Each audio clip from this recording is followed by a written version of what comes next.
Ang mga patay ay ibinabangon, sa mga dukha ay ipinangangaral ang mabubuting balita. At mapalad ang sinumang hindi makasumpong ng anumang katitisuran sa akin. At nang mga kaalis na ang mga sugo ni Juan, ay nagpasimula siyang magsalita tungkol kay Juan sa mga karamihan. Ano ang linabas ninyo upang mamasdan sa ilang? Isang tambong inuuga ng hangin? Datapwat ano ang linabas ninyo upang makita? Isang taong nararamtan ng mga damit na masiselan? Narito, ang nagsisipanamit ng maririlag at nangabubuhay sa pagmamaselan ay nasa mga palasyo ng mga hari. Datapwat ano ang linabas ninyo upang makita? Isa bagang propeta? Oo, sinasabi ko sa inyo at higit pa sa isang propeta. Ito yaong tungkol sa kanya'y nasusulat. Narito, sinusugo ko ang aking sugo sa unahan ng iyong mukha na maghahanda ng iyong daan sa unahan mo. Sinasabi ko sa inyo, sa mga ipinanganak ng mga babae ay walang dakila kaysa kay Juan. Gayunmay ang lalong maliit sa kaharian ng Diyos ay lalong dakila kaysa kanya. At pagkarinig ng buong bayan at ng mga maniningil ng buwis, ay pinatotohanan ang Diyos na nagsipagbautismo ng bautismo ni Juan. Datapwat, pinawalang halaga ng mga Fariseo at ng mga tagapagtanggol ng kautusan sa kanilang sarili ang payo ng Diyos at hindi na pabautismo sa Kanya. Sa ano ko itutulad ang mga tao ng lahing ito at ano ang kanilang katulad?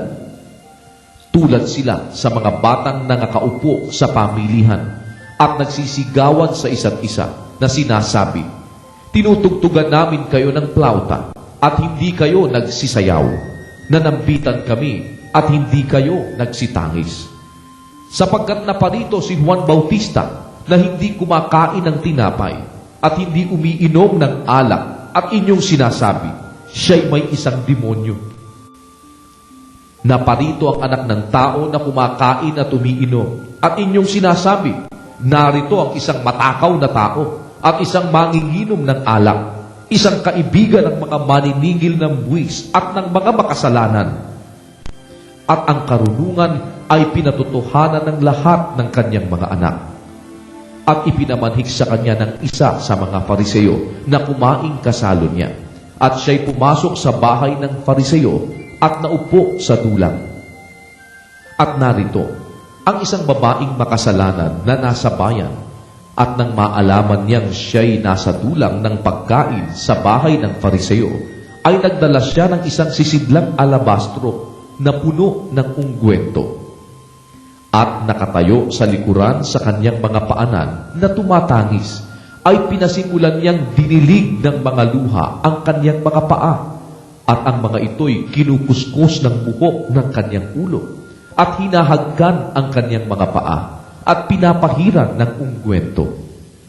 Nang makita nga ito ng Fariseo na sa kanya'y nag-anyaya, ay nagsalita sa kanyang sarili na sinasabi, ang taong ito, kung siya'y isang propeta, ay nakikilala niya kung sino at kung ano ang babaeng ito na sa kanya'y humihipo, na siya'y makasalanan.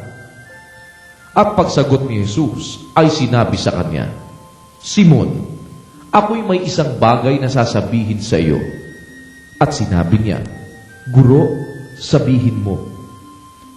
Isang may pautang ay may dalawang may utang sa kanya, at ang isa'y may utang na 500 denaryo, at ang isa'y 50. Nang sila'y walang maibayad, ay kapwa pinatawad niya. Alin nga sa kanila ang lalong iibig sa kanya? Sumagot si Simon at sinabi, inaakala ko na yaong pinatawad niya ng lalong malaki. At sinabi niya sa kanya, matuwid ang pagkahatol mo. At paglingon sa babae, ay sinabi niya kay Simon, nakikita mo baga ang babaeng ito? Pumasok ako sa iyong bahay.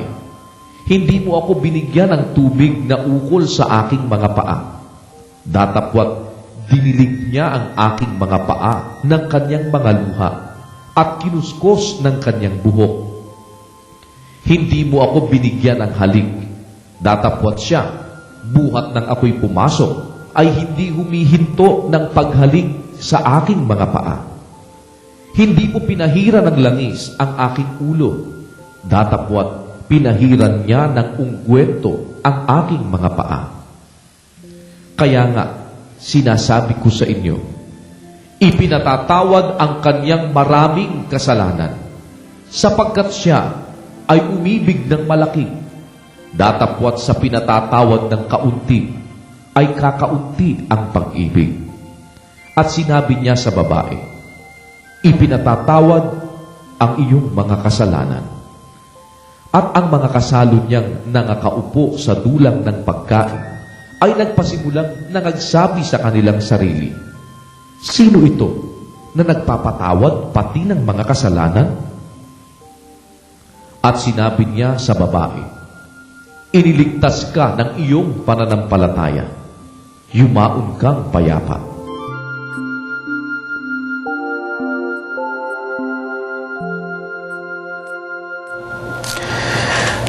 Marami po mga bagay tayong natutunan at nakikita dito sa mga talatang ating binabasa. Pero maaaring meron hong mga hindi lubos na maliwanag sa atin.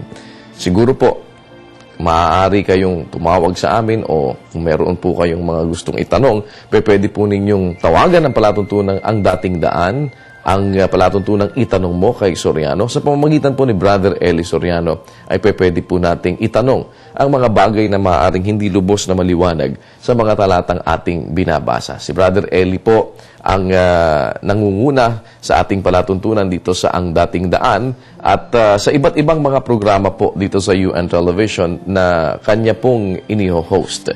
Kaya huwag ko kayo mag-aatubili. Kung meron namang mga nasa malalayong mga lugar at hindi ko kayo makakatawag, pwede rin kayo sigurong sumulat dito po sa ating itanong mo kay Soriano at dito po sa Ang Dating Daan. Si Brother Eli Soriano po ay laging handa na magbigay naman ng tugon sa pamamagitan din ng pagbasa ng mga talata ng banal na kasulatan. At bukas, huwag ko kayo mawawala. Kung hindi pa po alam ng ibang mga kaibigan natin, ng atin pong ibang mga kasambahay, sana yayain natin sila at kumbinsihin natin sila na magbasa ng Biblia.